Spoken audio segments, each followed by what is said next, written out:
friends, welcome to another episode of the Cozy Cottage Crochet Podcast. My name is Hannah, and this is a podcast all about crochet, a little bit of knitting, sometimes sewing, and generally living the yarniest life possible in St. Petersburg, Florida, where I live. How are you?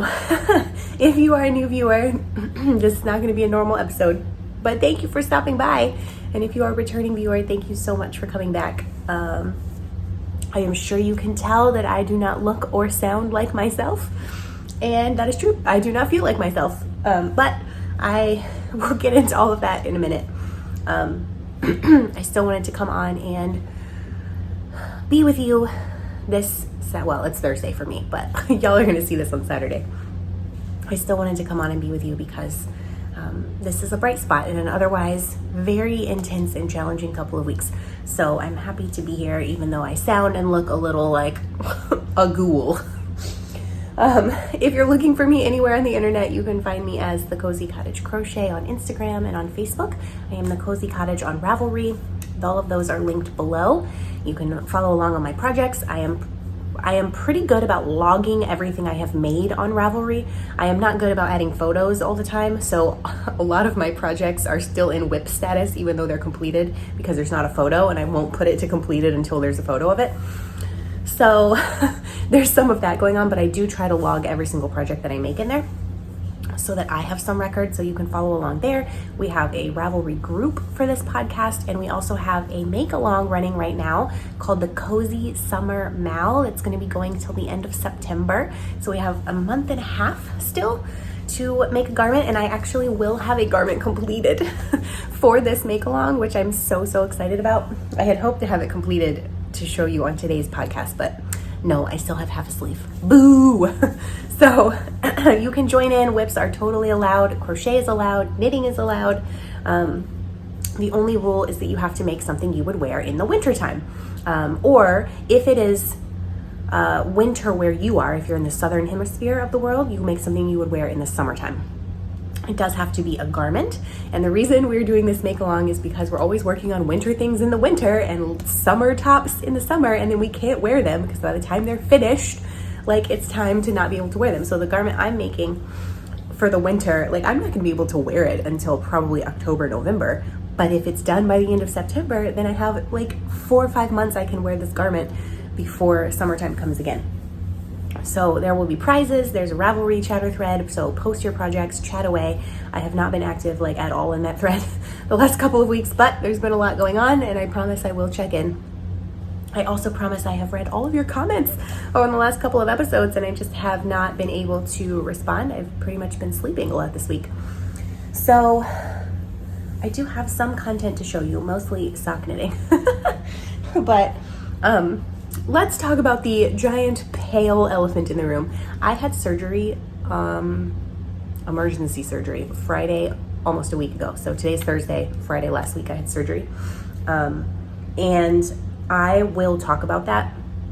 However, it's going to be a difficult topic for me to get through. It may be difficult for you to hear if I understand that some people are not in a place to like carry any more heaviness right now. Certainly I'm one of them. So I'm going to start with what I've been working on, and then I will talk about life stuff afterwards. And I'll give you a warning, and if you don't have space to like process any emotions right now, you can feel free to skip that part. You don't have to feel like you need to watch. But yeah, I'm going to start with the yarn because that's what we all love so much. And then I will tell you why I look like death in a little bit. But first, a sip. And you may think, oh my gosh, what kind of delightful tea are you drinking out of your insulated tea mug? And the answer is oat milk, because this insulated mug keeps it cold. And oat milk is currently one of the only things that doesn't cause my stomach to be like, hey, how dare you? So I've been drinking a lot of oat milk. Yay for me. Okay, I do have a finished object. It is a pair of socks. Last time I podcasted, I had pretty much only the toe left to do on these socks, I'm pretty sure. It is in Big Little Yarn Co. The colorway is Matsuni. And it came with this mini, because it was a sock set, and this little itty bitty nugget left. I want to say this is a couple grams of yarn. This is the colorway Strawberry Jam, and it's a 75% merino, 25% nylon yarn. And this yarn was a gift from my lovely friend Amanda, and I just enjoyed every minute of making these. I love a good sock set. Like a contrast toe, heel, and cuff, just gets me right in the spot I need to be gotten in, okay? Makes me so happy. But this is like not my normal color palette at all. But for some reason, I got very, very obsessed and made a pair of socks. Whoa, 2 socks. I'm gonna put them on the sock blockers. And one of the things, I made plenty of socks. Like in 2019, I made like 19 pairs of socks. That's insane. However, most of them have been on like workhorse sock yarn, like Knit Picks Felici or Sauberball, or like West Yorkshire Spinner, like harder sock yarn. And the first ever pair of socks that I made on a hand-dyed yarn was a gift from my friend Amanda, and she sent me this Hue Loco sock sets, and I was like, oh my gosh. And then that changed my life because they're amazing. And then, so it's just like very like apropos that Amanda also gifted me this sock set, and now they're living in the world. So the only thing I haven't done is take a photo of these. Of course I haven't. And they need to be washed, but all of the ends are woven in. And not only did I weave in the ends, I put fray check on them, so they should be set for mini washes and mini wears. And yeah, this is my finished object.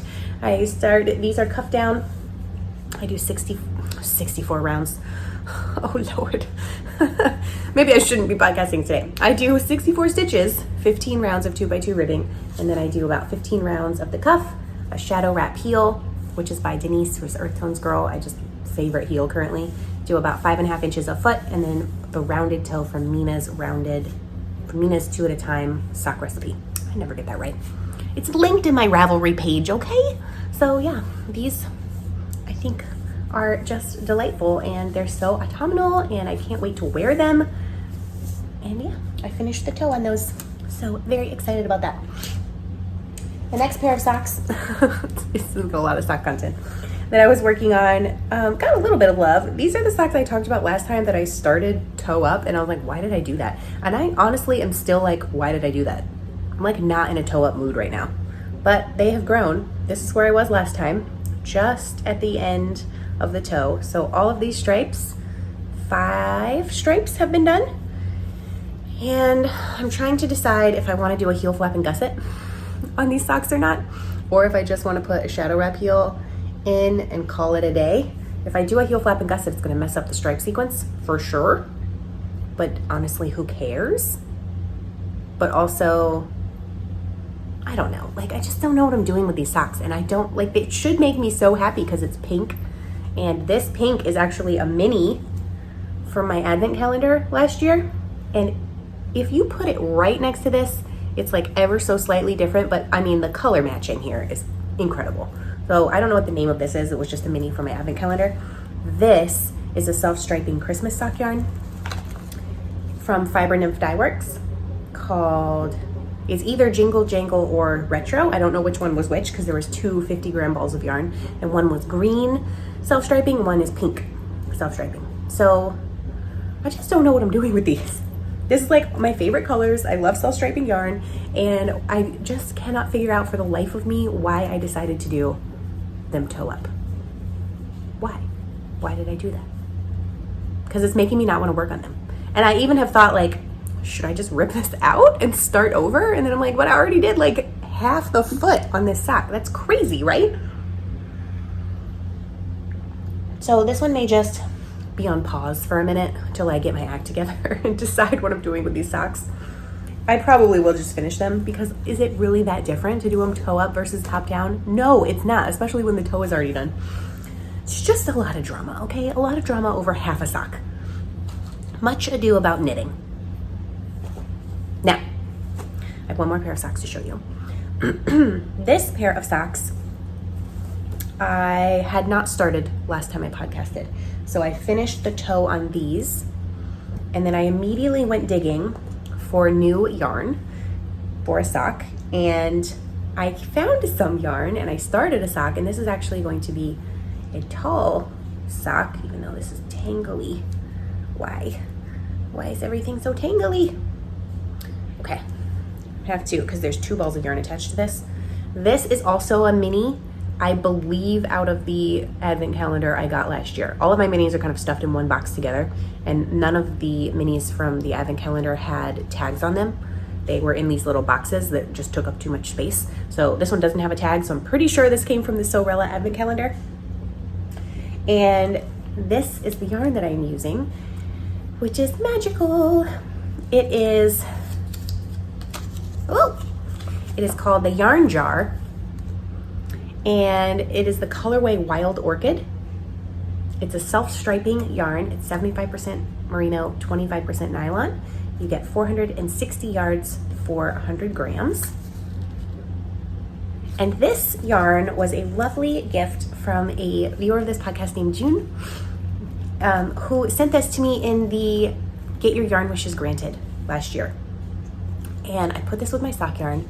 And do you ever do these things where you're like, it's so pretty and it's sock yarn and it's beautiful, but because it's so pretty, it really deserves to be something other than socks? Y'all do this? I'm like, oh, it should be a shawl, or it should be a hat, or it should just be amazing. And then I went in there and I was looking at it and I was like, you know what? I don't know why I do this to myself. First of all, that was like a scarcity kind of mindset of like, if I use this yarn, then there will never be any more yarn. Like, this pretty yarn is the only yarn, and I'm in a year, if I want to make a beautiful shawl, I'm not going to have this yarn, and then I won't have any other yarns. It's just like, first of all, not true. It's not true. There's more yarn. Yarn is available in the world. The second thing is this idea that like our feet don't deserve nice things. I don't know why that is. That seems like ridiculous to me. Especially lately, I wear the heck out of my socks that I have made. I wear them, I don't usually wear shoes during the day. Like, I wear flip-flops because it's Florida, so it's hot. Or I wear Toms, which I wear these like little stretchy socks inside. During the winter, I will wear my hand-dyed socks. Winter, all 1 month of that in Florida. But I wear them to sleep in every single night. Every night I wear a pair of socks that I have made. I don't wear socks that I bought in a store. I wear socks that I have made every single day. So it's not like they're not getting used. They are getting used. And I was like, you know what? This is ridiculous that I'm thinking that this needs to be something other than socks. This is gonna make a magical pair of socks. So consider this your PSA to just use the good yarn. You can make socks out of them. It's totally fine. And once you have put a pair of socks made out of hand-dyed yarn on your feet, you will just feel like you had a spa day. Maybe not that intense, but it will feel pretty nice. I'm gonna take this off, I'm getting hot. This is my cashmere sockhead hat that I finished last time. I have been wearing it because I've been freezing. Yeah, I know it's Florida, but apparently I had surgery, so that's kind of a side effect, but it does warm me up pretty well. So what I did is when I finished the toe on the socks that I finished, I immediately pulled this yarn out, wound it, and did the cuff. So again, I did 15 rounds of 2x2 ribbing on 64 stitches. And then I kind of just stuffed this in my bag and didn't think about it anymore. And it's a good thing it was in my bag because this is the yarn that I had with me when I had to go to the hospital. And the reason that this sock is, oh gosh, I'm gonna lose some stitches. The reason that this sock is gonna be a long sock on top is because I knit this much, literally, like, except for this tiny little blue here, from here to here, I knit while I was at the hospital. Could I have put in a heel at the hospital? Yeah, for sure. I could have put in a heel like right there. But I was stress knitting and I was just going around and around and around and around. And so it just so happened that the amount is about 6 inches from here to here, which is usually how long I like to make my cuffs if I'm making a longer sock. So yeah, this is just gonna be a longer sock and that's fine. And then on the yesterday, I started to put in a heel and I actually got almost all the way through the heel. I think I have 3 more sets of short rows to do. And I really need to get my pointers. What are these things called that you put on the ends of your needles? I always have these because for some reason, when I am knitting anything, I'm just nervous. But especially socks, because it's on such a small cable that the stitches are gonna come out, and they have come off a few times when it's just been floating around in my bag. So I always like to put those on, and I don't know why I didn't put them on last night. It's oversight. So it's really pretty. I feel like this sock looks like cotton candy. It's blowing out just slightly in this light, but I really love the pops of pink. And when this was in a hank and I picked this mini to go with it, it does match, and I think it matches really nicely, but I didn't realize how intense these pink speckles were. So I totally could have had a really hot pink or bright pink mini to go with this, and that would have really looked well, like great as well. But I didn't think about that, and they're totally cute. They're really, really cute. So I'm happy about this sock. That is the sock that's gotten the most love, I would say, in the last 2 weeks.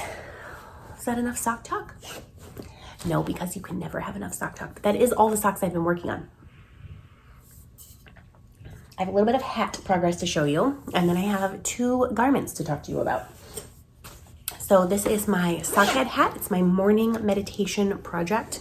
There have been several mornings in the last 2 weeks where I have not worked on this because I have been sleeping, but I have tried to work on this at least 1 or 2 rounds every single morning, and I have 3 inches of ribbing. So this is where I was last time. I had just barely started and like the cast on in like 1 round. So I've done all of this. I have another inch of ribbing to do. The pattern for this is the Sockhead Hat by Kelly McClure. It's a free pattern. This is also a sockhead hat. I just really enjoy working on this for a couple of rounds, like 15 minutes in the morning before Nova gets up. It like really helps me like center and be calm for the day. And also this is hot pink. I'm so happy about it. This yarn was a sock blanket that was dyed for me by my lovely friend Maria. And I just love the yarn. I love the color. I love the project. I love what it stands for. And I love that it was dyed by my friend Maria. And I love that it's hot pink. And it's just everything in the world that makes me happy. Sometimes you need projects like that. And I would highly suggest, if you are doing some kind of morning meditation or evening meditation project, that you pick something like that that is very mindless, or you don't have to think about, and that you pick something that brings you joy, like a color that brings you joy and a pattern that brings you joy, so that it's a good experience all around. I do have 1 crochet project, and it has had some progress. Excuse me. Are we gonna make it through this? So this is always a pin. It is the Neverland crochet top, which is a pattern by Nomad Stitches. So it's a crop top. I don't really want to make it a crop top. I talked about this, I think, at length last time, of how the yarn I am using is basically, even though it's called a fingering weight yarn, it's working up to be a sport weight. And there's no way on any universe that I will ever get gauge with this yarn. So I'm actually just making a different size. I normally would be making like a size large, but I'm actually making a size small in the pattern, like the numbers for a small, with the gauge that I'm getting. And the thing that I don't love about this pattern is there's no schematic. So there are no measurements other than the bust width and the total length. There's no measurements for like the armholes or anything like that I can find, which I struggle with because I'm using a different size. I'm gonna need to like probably make some adjustments to the underarm, so there may be some frogging. The yarn I am using is called Toasty in the colorway Raspberry Jam, and it's from Numa Yarns. Numa, yay. Numa, yay. It is 100% superwash merino. It says 400 yards, 4 ounces. So I just don't know, like, is it super plump? I don't know why, it's such a fluffy yarn or something. But here we are. I have made half of the front panel. So you can see, oh yeah, that's better. I'm gonna hold it up like this. So it's got this mountain motif in mesh, and it's starting to be solid panels, right? So it's supposed to be, oh, let's see if I can scoot back. It's supposed to be like this, I think, and then you're basically gonna work like this much more, maybe like 2 inches more in just straight double crochet, and then work the, there's 2 panels that start identical, and there's one that has a scoop neck and one that has a V-neck. And I am just not comfortable with a crop top of that length. Like, that's not gonna work for me. Now, I would never wear this without like a tank top or something underneath it anyways, because you can see through it. But in the pattern, in the pictures that she has, like the mountains and stuff are like across her bust, and I'm just like not cool with that. So I think it needs to be like to here at least, maybe a little longer, like wear them with some high-waisted pants or something. So I don't know how many rows of double crochet I need to do. I think I wrote down, let's see if I wrote down how long I think I need to make it. Her length was gonna be 37 centimeters, which is probably, what is that? That's 10 centimeters, 4 inches. That's like 12 or 13 inches total length for the crop top. And I would want at least 17 inches. So I'm gonna have to do some working out of that. This is where I was last time. Right there, where that stitch marker is. So I've worked all of this part. I think what I'm going to do is actually put this on hold, start the second panel, because the back panel is exactly like this front panel up until this point. And I'm gonna work them concurrently so that I can pin them together and try them on, because I just really think I want this to be a little longer. So yeah, it's gotten some love. I don't know. Excuse me. It's hopefully will fit at the end. I think it would be really cute to wear that with like a black tank top underneath and like some black high-waisted pants. But otherwise, I don't know when it's gonna get worn, because I don't really wear crop tops. Okay, last project. This project is the one that I wanted to have finished. And it is not finished, but it is getting very close to being finished. I have 18 more rounds to work on the sleeves.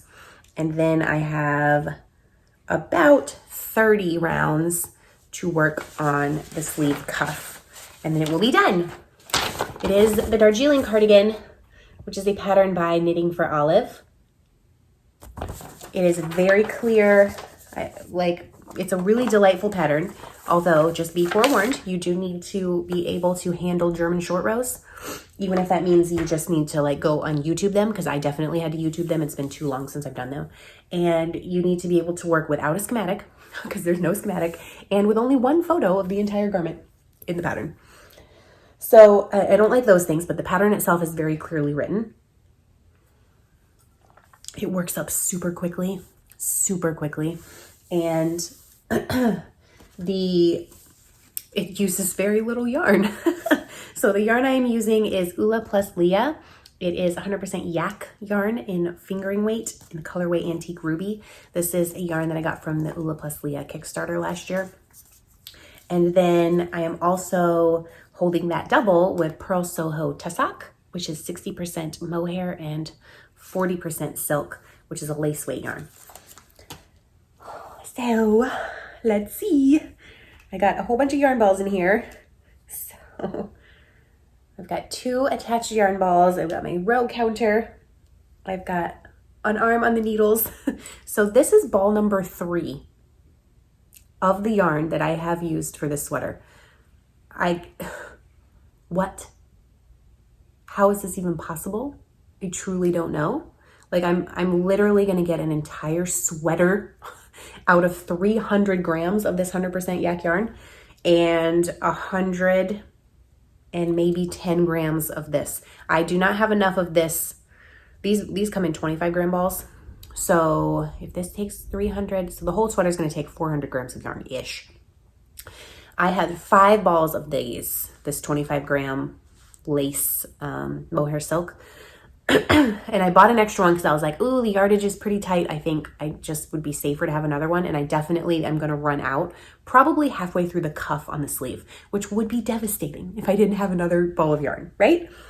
So yes, I will have used 300-ish, maybe 275 grams of the yak and 110 grams of the mohair silk for an entire sweater that's not just a fitted like pullover, a full length below my butt, long sleeved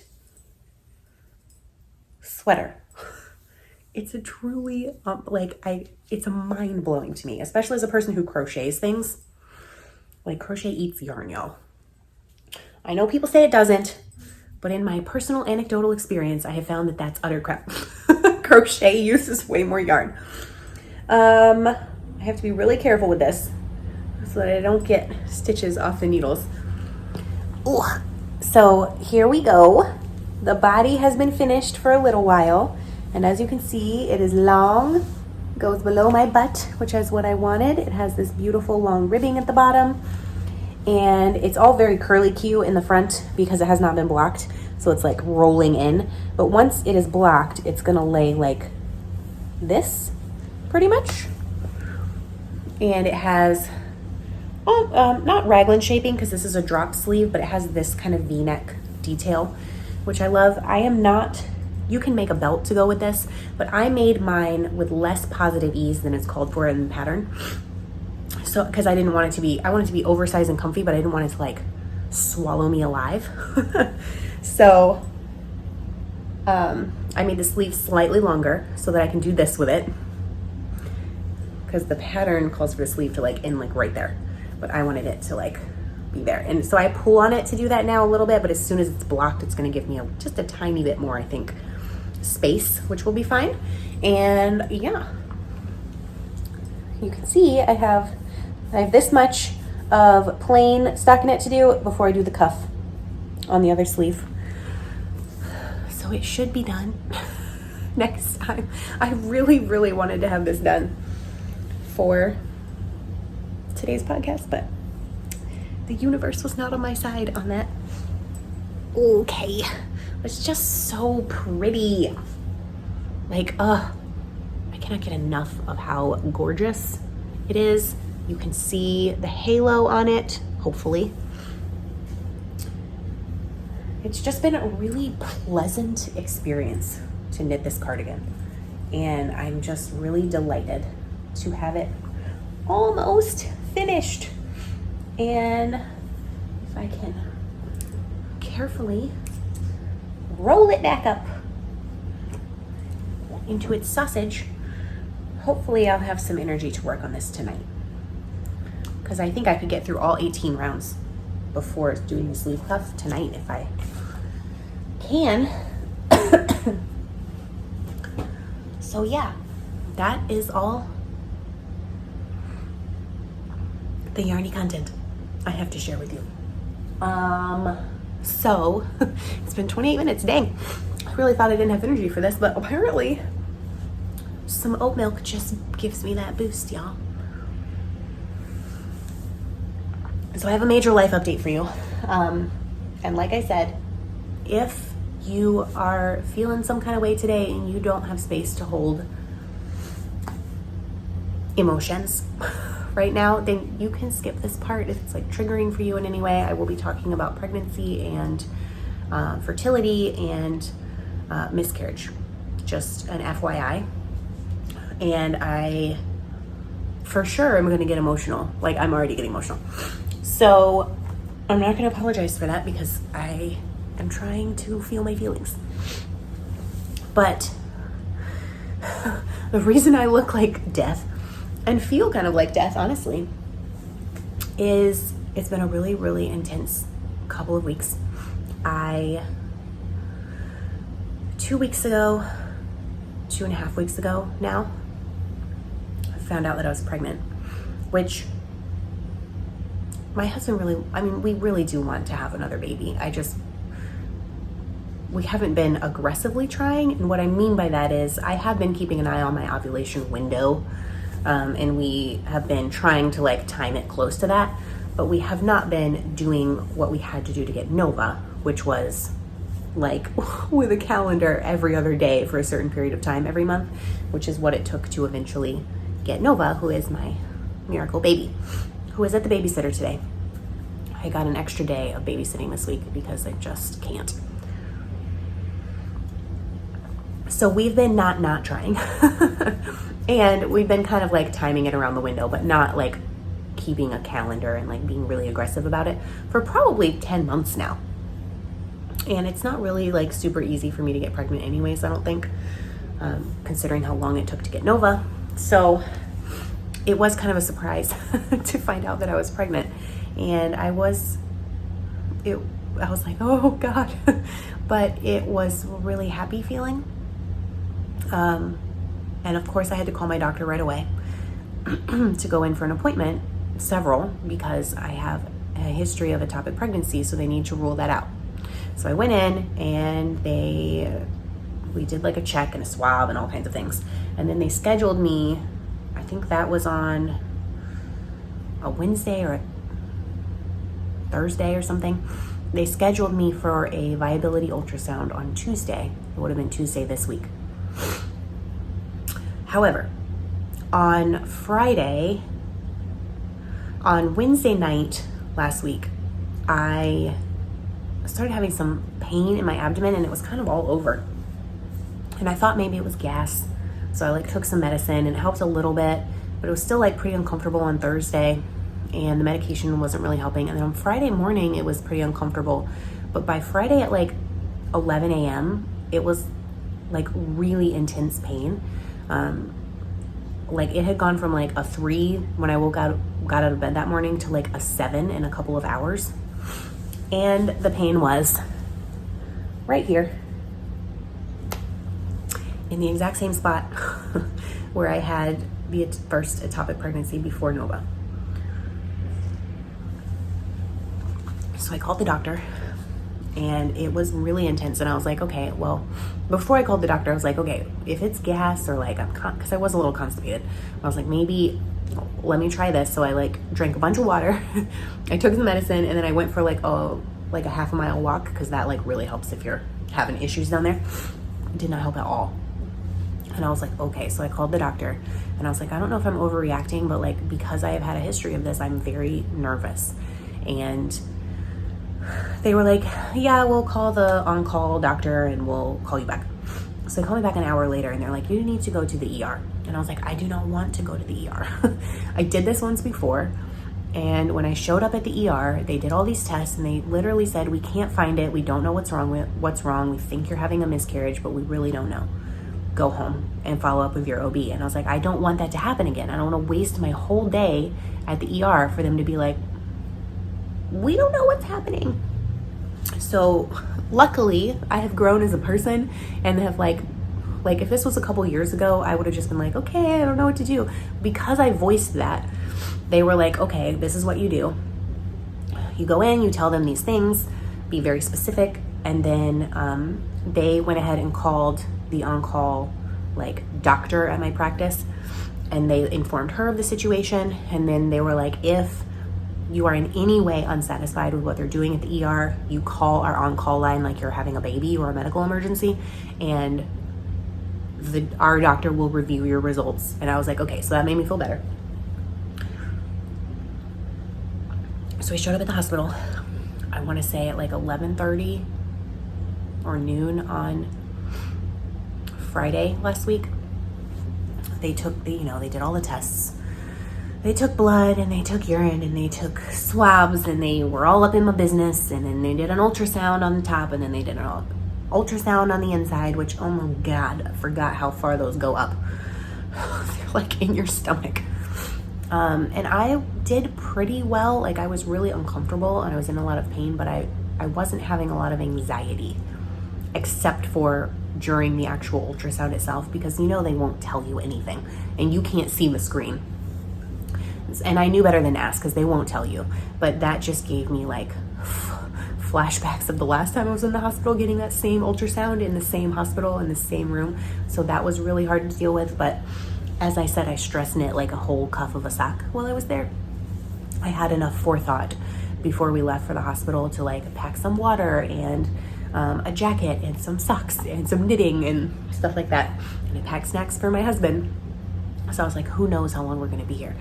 And thankfully, my mom was already at my house Friday morning watching Nova, because she normally watches her on Friday mornings. And so I could just go. I didn't have to like scramble to find somebody to watch Nova. And Josiah was able to go to the hospital with me, and he actually already had the day off. We were supposed to do something with a friend of his in the afternoon. So it was like the best case scenario was that Josiah was already off work. My mom was already here. She was able to put Nova to bed that night. And I was able to even see Nova before she went down for her nap for a couple of minutes and just say, Mama has to go to the doctor to get a boo-boo checked up. So she wasn't like waking up being like, where's Mommy? So we did all of that. It took forever. Then the hospital doctor came in, and he basically gave the spiel of like, well, the testing is a little bit inconclusive. Your HCG levels are a little bit lower than what we would like to see at this week of your pregnancy. That's like a hormone level that they measure. But we're gonna call your doctor and have them review it, because I had already complained of like, y'all better tell me what's going on.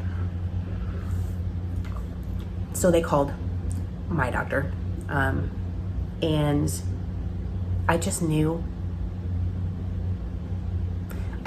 from like just the way he said it, I guess, that it was a problem and that I was having another ectopic pregnancy. But then my doctor showed up, and she was wonderful, honestly. It's actually the same doctor that delivered Nova. So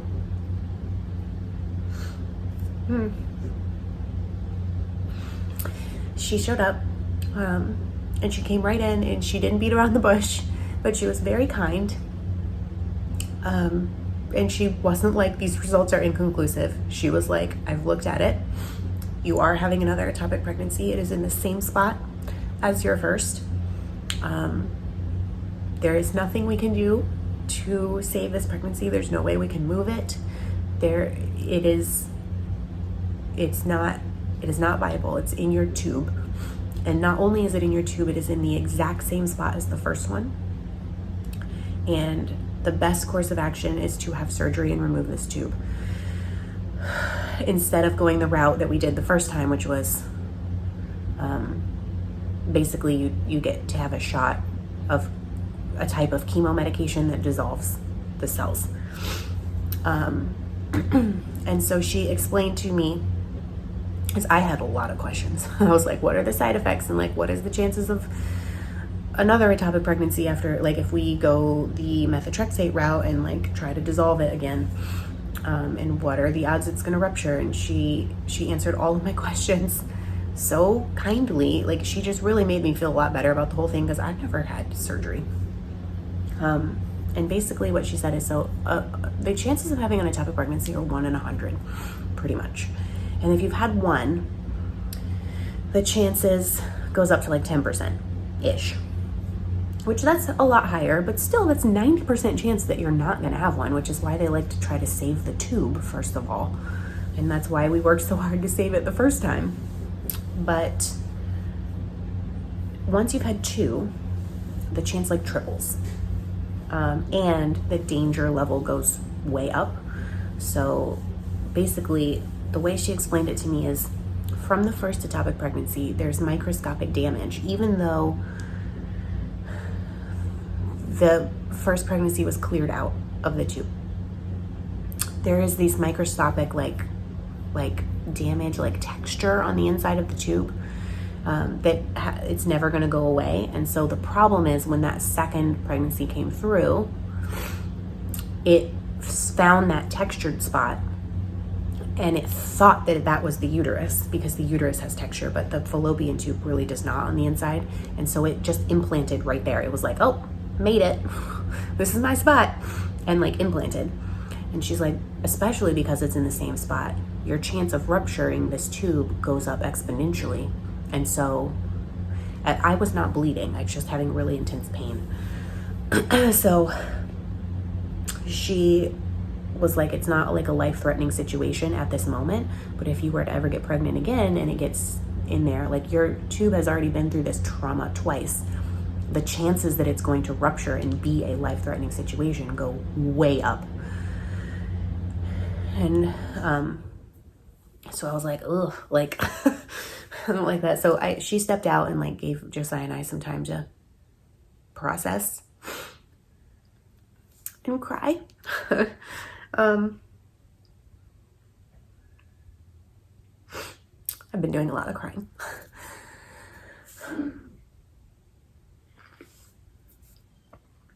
And we decided that the surgery would be the best option because just the odds of it happening again were so high, and the odds of it being life-threatening were high. So, and the doctor was like, I think you're making a good decision. This is what I would do. If it were me in my body, I would do this. So I had still had to get like prepped for surgery, and there was somebody else ahead of me in line who needed to be in the OR who was bleeding. So from that point, I waited like another 2 hours before the surgery happened. And it was laparoscopic surgery. So they basically went in through my belly button, and they make an incision. I'm not going to show you the actual incision, so don't get squeamish. But my belly button is here. So they go in here, and then there's an incision here and here. There's one on each of my hip bones. And so this is kind of gross, but she was like, so what we're going to do is go in with a camera. We're going to go in with these tiny tools. We're going to snip the tube. And then what we are going to do is put it in a baggie and take the baggie out through your belly button. And I was like, oh, like that's just so gross. But okay. So we were waiting, and I've never had any kind of surgery other than like I had mouth surgery, but I was awake for that. Like they just numbed my face. And I've never been under anesthesia. I've never been cut open like that for any reason. So I was really kind of nervous. And they came and like took me back, and thankfully the hospital's COVID policies were that Josiah could stay with me the whole time until I literally went into the OR. So he was there with me the whole time. Otherwise, I do not think I would have kept it together as well as I did. So I don't remember. I remember like being wheeled out of the like surgery prep area, but I don't remember anything else. I don't remember the OR hardly at all. I remember like being like, oh, I'm in a room, and then nothing after that. I remember being like waking up in the surgery recovery area. So they went in, and when they went in, they found that my tube had in fact ruptured about a half an hour before the surgery started. So thankfully I was already in line to have surgery, and they caught it in plenty of time. But there was a lot of blood already just like hanging out in my abdomen. So the problem with an ectopic pregnancy is that tube runs right next to an artery. And when it bursts, it like affects the artery, which then causes blood to like collect in your insides where blood is not supposed to be.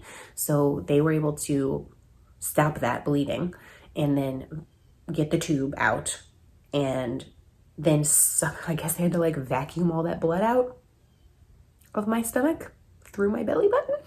Ugh, it's so gross. So they caught it in time. It like turned into an emergency situation. I just wasn't aware of that because I was already knocked out apparently. And then they finished the surgery and took me back to recovery. And that was when you're under surgery, like, so there was like a trach tube down my throat, and like they had all these little sticky things all over me, and they like blow you up with gas so they can see what they're doing in there. So it was like super uncomfortable.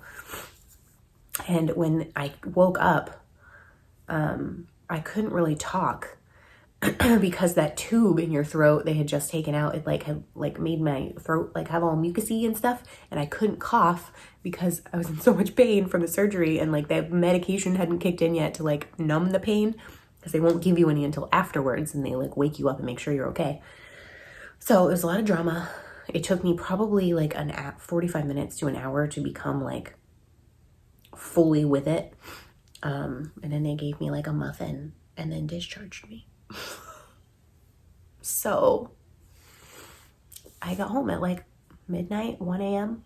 Friday night last week. And kind of slept that night. Saturday, I pretty much was in bed the whole day. Like I could barely move.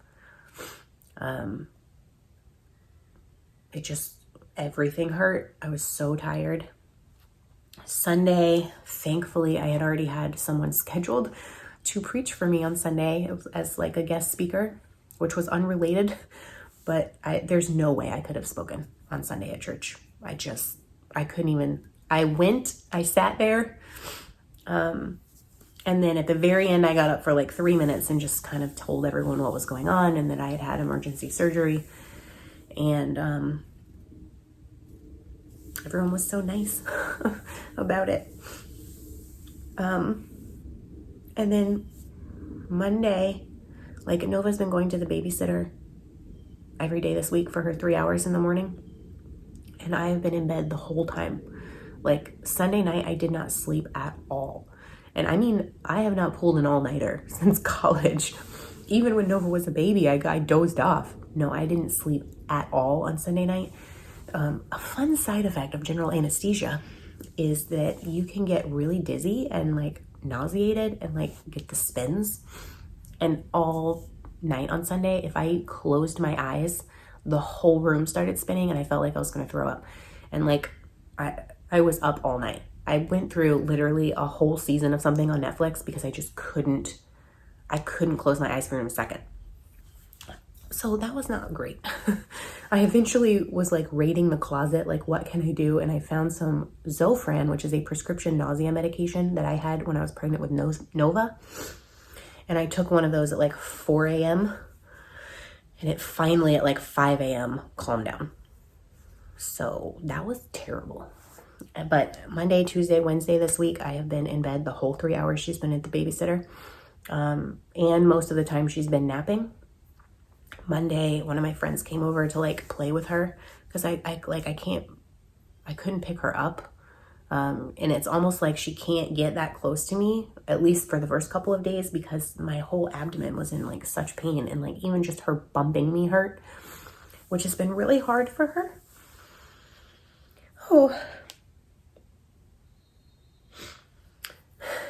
like she understands. She has proclaimed that I have a big boo-boo. And we're getting a little bit better. I spent some quality time with her yesterday afternoon, and I tried to spend some time with her this morning. But I know it's really hard for her. I haven't been able to hold her, really, unless Josiah has handed her to me. So I've put her to bed at night, but he has to put her in the crib because I can't. Last night I was able to. I'm like getting much better now, but I know that's been really hard on her, which therefore makes it harder on me. So yeah, it's been a tough week. I have done nothing. Like for work, I've literally done a couple of emails that had to be done and nothing else because I haven't had the energy. I have done a very small amount of knitting. All of the progress that you have seen pretty much came before the surgery. Other than I've worked on the sock head hat a little bit. That one sock was knit like at the hospital. I did the heel on it yesterday. And about half of that sleeve I have done since surgery. But I haven't even had the energy to like crochet and knit. And you would think like, oh, well, if you're laying around resting and trying to recover, you could have, that's like wonderful crochet and knitting time. And it would be if I didn't have a child. But I've been in bed the whole time. Any minute I'm not with her, I'm in bed. And any minute she's around, I'm trying to like be a mom. So it has not been a great week. I'm really sad.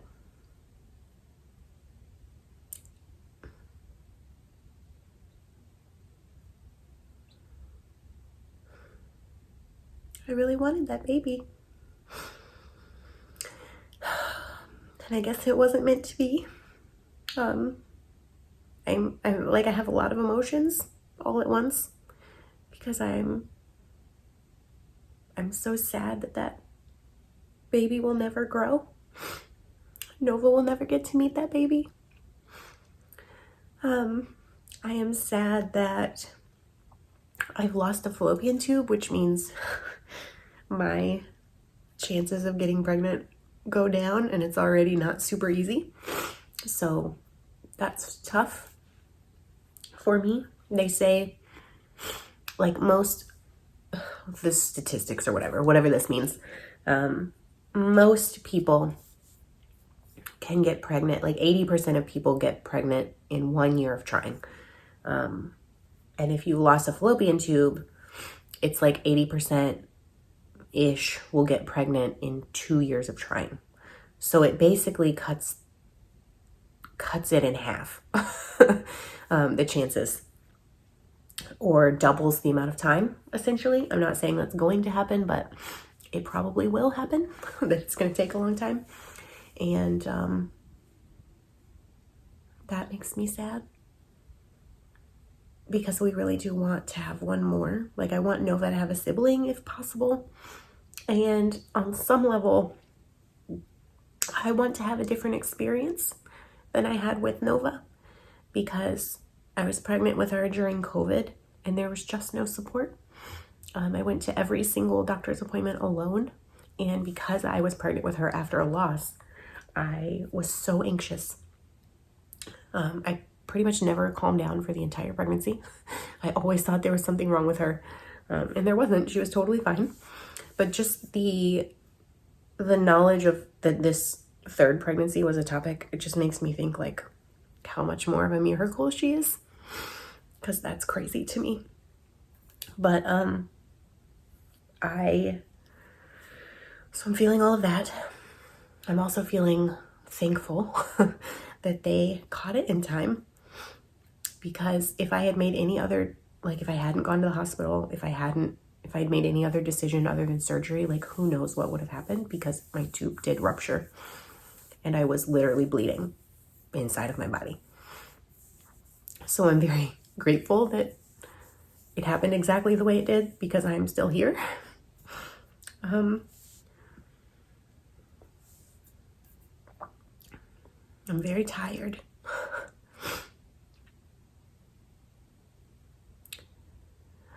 I'm very sad. But I will say that it's different this time. It may not seem like it's different, but it is majorly different in a positive way. And I'll tell you why. For one thing, I'm talking about it immediately. So I told people while we were at the hospital, not a ton of people, but like I texted my best friend, all of our families knew. I texted a couple of people. The next day I texted a few more people and let them know, because I had to have help on Sunday. I couldn't lift anything, couldn't preach, couldn't do anything. So I had to tell people, and then I told everyone on Sunday from stage, and I'm telling all of you now. And I told my Patreon community right away as well while I was at the hospital. I sent out a message to them because they had already known that I was pregnant. And I was planning on telling you guys today, actually, that I was pregnant because we would have already had the viability ultrasound, even though that would have still only been 6 weeks. And there's still a chance for the miscarriage to happen in another 6 weeks. The chances don't really go significantly down until you're out of the first trimester. But I was planning on telling everyone because either way, I figured I would need support. Like if it went terribly, I figured I didn't want to have to pretend not to be sad. And if it went really well, I didn't want to have to pretend not to be sick because I was so sick with Nova. So I just have had an opportunity to put that into practice sooner than I expected and for a sad reason. But it has made a big difference because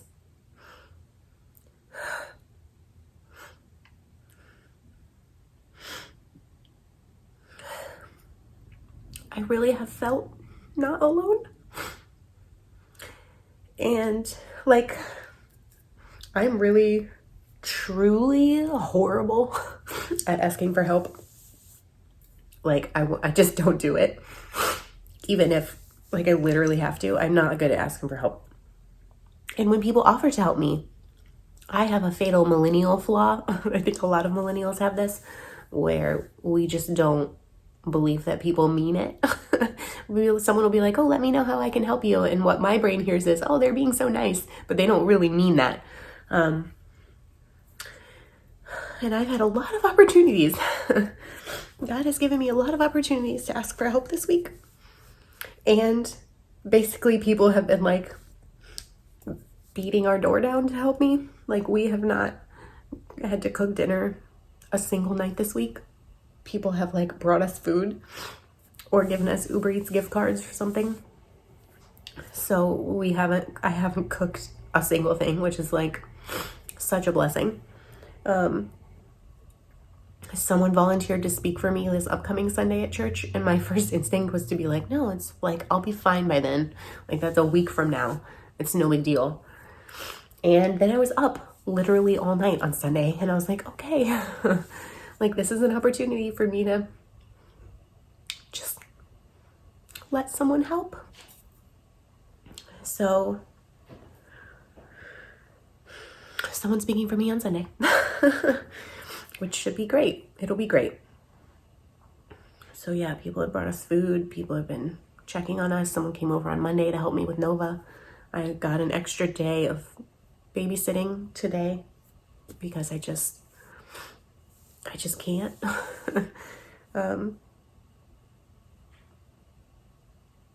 So that's been really nice to not be alone. And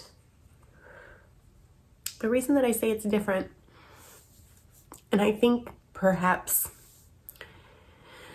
it is a testament to how much work I have done on trying to heal in the last few years, and the therapy that I've been through, and just all of that.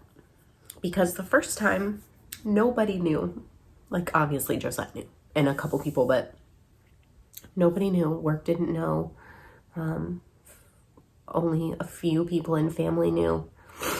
Nobody knew what was going on. And I just carried that all by myself. And I was so, like, the grief was so strong that it felt like a black hole to me. Like, it felt like it had swallowed me alive and was like squeezed all the air out of my lungs, and I couldn't breathe. And I spent all of my energy keeping it in because it felt like if I even cracked that door 1 centimeter, that black hole that was in,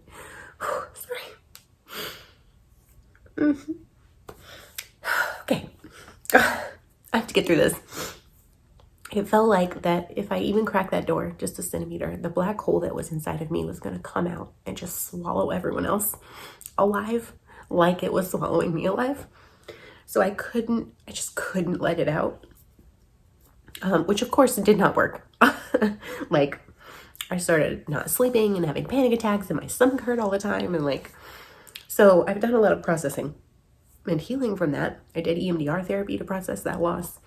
I'm currently already in therapy with, to just kind of process everything that's happened with Nova and COVID and like that whole situation. And it's hard to like know if you're progressing, you know, like making a difference, but I feel like I really, really have, because I am devastated and I'm heartbroken, but it doesn't feel like a black hole. It doesn't feel like I'm being swallowed alive. It feels like, the only way I can describe it is, it feels like if like I'm sitting on the beach and there are waves coming and they just like might go over my head, but then they subside, and then maybe another wave comes, but it subsides, but I'm not drowning. I'm not drowning. I'm still on the beach. Like, I'm still on the solid ground. So to me, that's like huge. That's a huge difference. And I never wanted to go through this again, let alone have surgery. That was not pleasant. Still not pleasant. My belly button hurts a lot. They did a number on my belly button. But I guess it is a win, and it's positive that that's how I'm processing this right now. That I actually don't feel like I'm drowning. I just, when I want to cry, I just cry. Until I stop. And then the next time I want to cry, I just cry until I stop. And everyone knows what's going on, so I don't have to pretend. I don't have to hide it. And I don't know, I'm sure there's all kinds of life lessons in there, but you know those cliche phrases of like, you just need to ask for help and you just need to let people help you. That starts with telling people what's going on. Because if no one knows, no one can even help you to begin with. They can't even offer if no one knows. So if you're going through something right now and it feels like a black hole is swallowing you, if you let it out, it will not swallow anyone else. What it will do is take some of the pressure off of you. And then, because it's out, you won't have to pretend. You won't have to fake it. And people can actually support you if they know what's going on. You can't even ask for help if you don't tell people what's going on. And I know it's probably the scariest thing you're ever going to do. And I know this from personal experience because I've been there and have not told anyone I needed help before. But I have told everyone this time. And it has made all the difference. I've reached the end of my oat milk, which means I should probably stop talking. Also, like, I should have brought tissues over here. Keep like wiping my nose on my hand. I feel like that was a lot. If you've made it through this far, like, thanks for watching. I promise all of my podcasts, if you're new, are not this intense. Normally we just talk about yarn and try to be happy. I have had a couple of people, because I've talked about this on Instagram already, but I know a lot of you aren't on Instagram, send me a message and be like, can I send you a card? Which is so sweet. And you know, my first instinct is to be like, no, I'm fine. But actually, I'm really not fine. I'm really sad. And this week has been really hard. And I think the next several weeks are going to be really hard. And even though I'm going to recover physically, hopefully sooner than later, emotionally, this is going to be tough for a while. And I would love a card. That actually would probably put a smile on my face. So no pressure. Y'all know, if you don't have the mental space to do this, like, please don't. Like, I don't even want you to worry about it or think about it. But because a couple of people have asked, it made me think, like, what would make me smile? And what would make me smile is if you sent me like a card or a note card that has a joke on it, like a dad joke, a pun, some kind of funny thing. Like, write me a joke. You can Google a joke. You can tell me the best joke you've ever heard. You can tell me a joke from your child. Like, I just want you to write me a joke on the card and send it in the mail to me because I love getting mail and Nova loves getting mail.